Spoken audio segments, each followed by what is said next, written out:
Hello guys, അപ്പോൾ നമ്മളിന്നൊരു beef കറി recipe ആയിട്ടാണ് വന്നിരിക്കുന്നത്. അപ്പോൾ കഴുകി വെച്ച ബീഫിലേക്ക് ആദ്യം തന്നെ ഈസ്റ്റേണിൻ്റെ meat masala powder 3 tablespoon ഇട്ട് കുറച്ച് ഉപ്പും ചേർത്ത് നന്നായി മിക്സ് ചെയ്ത് 10 മിനിറ്റ് റെസ്റ്റിന് വയ്ക്കുക.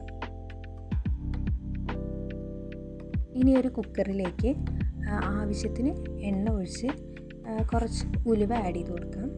ഇനി ഒരു 4-3 സവാള ചെറുതായി അരിഞ്ഞത്, ചെറിയ സവാളയാണ്, അപ്പോൾ ഇത് അതിലേക്ക് ആഡ് ചെയ്ത് നന്നായി വഴറ്റി കൊടുക്കാം. ഇനി ഇഞ്ചി വെളുത്തുള്ളിയും നന്നായി ചെറുതായി സ്ലൈസ് ചെയ്തത് നമുക്ക് ഈ വഴന്ന ഉള്ളിയിലോട്ട് ആഡ് ചെയ്ത് കൊടുക്കാം. ഇനി നമുക്ക് നന്നായി മിക്സ് ചെയ്ത് അതിലേക്ക് കുറച്ച് കറിവേപ്പില ഇട്ട് കൊടുത്ത് നന്നായിട്ട് ഇളക്കാം.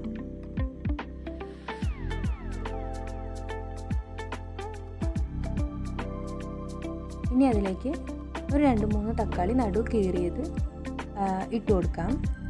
ഇന്ന് വഴറ്റി കഴിഞ്ഞ ശേഷം ഒരു 4 പഴുത്ത തക്കാളി അതിലേക്ക് ആഡ് ചെയ്ത് കൊടുക്കാവുന്നതാണ്. എന്നിട്ട് നന്നായി മിക്സ് ചെയ്യാം. അപ്പോൾ ഈ തക്കാളി ആഡ് ചെയ്യേണ്ട സമയം എന്ന് പറഞ്ഞാൽ ഉള്ളി നന്നായി വഴണ്ട് വരണം. ഒരു മീഡിയം, നമുക്ക് പെട്ടെന്ന് കൈ ലൂസായി ഇളക്കുന്ന സമയത്ത് കൈ ലൂസാവുന്ന മാതിരി കൈ വിടാതെ ഇളക്കിക്കൊണ്ടിരിക്കണം. എന്നിട്ടാണ് ഈ തക്കാളി ഇടേണ്ടത്. അപ്പോൾ ഈ ഒരു പരുവാവണം തക്കാളി മിക്സ് ചെയ്ത് ഇനി നമ്മളിതിലേക്ക് പൊടികൾ ആഡ് ചെയ്ത് കൊടുക്കുകയാണ്.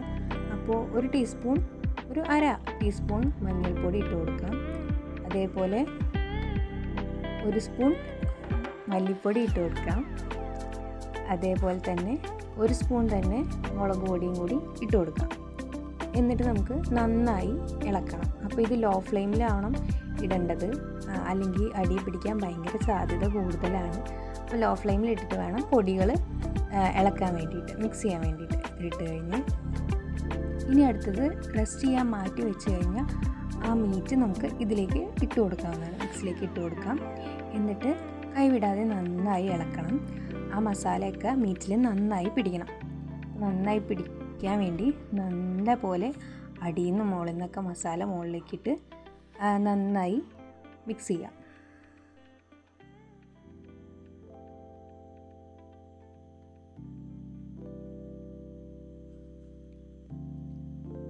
അപ്പോൾ നന്നായി മിക്സ് ആയ ശേഷം നമുക്കിതിലേക്ക് കുറച്ച് കറിവേപ്പിലയും ഇനി ആവശ്യാനുസരണം ഉപ്പും ആഡ് ചെയ്ത് കൊടുക്കുക. അപ്പോൾ നമ്മൾ ഉപ്പ് മീറ്റിൽ ഇട്ട് കൊടുത്തിട്ടുണ്ടായിരുന്നു. അപ്പോൾ ഇനി ഉപ്പ് ഇല്ലയെന്ന് തോന്നുകയാണെങ്കിൽ ഇട്ട് കൊടുക്കാം. അതേപോലെ അതിൽ മീറ്റ് ഇട്ട് വെച്ച ആ പാത്രത്തിൽ തന്നെ വെള്ളം ഒഴിച്ചിട്ട് ആ മസാലയുടെ അംശമൊക്കെ ഉണ്ടാവില്ല, അതൊക്കെ ഇതിലേക്ക് ഇട്ട് കൊടുത്ത് നന്നായി ഇളക്കി കൊടുക്കുക. ഇനി നമുക്ക് വിസിൽ വെച്ച് അടച്ചു വയ്ക്കാവുന്നതാണ്. അപ്പോൾ ഒരു ഏകദേശം 5 വിസിലോളം വരണം. എന്നിട്ട് വേണം ഇത് പുറത്തെടുക്കാൻ. എന്നിട്ട് നമുക്ക് അവസാനം മല്ലിയിലയും കറിവേപ്പിലയും ഇട്ടിട്ട് കുറച്ച് വെളിച്ചെണ്ണയും കൂടി തൂവിക്കഴിഞ്ഞാൽ നമ്മുടെ അസാധ്യ ടേസ്റ്റുള്ള ബീഫ് കറി റെഡി ആയിരിക്കുന്നതാണ്. അപ്പോൾ എല്ലാവരും ട്രൈ ചെയ്ത് നോക്കണം. Thanks for watching.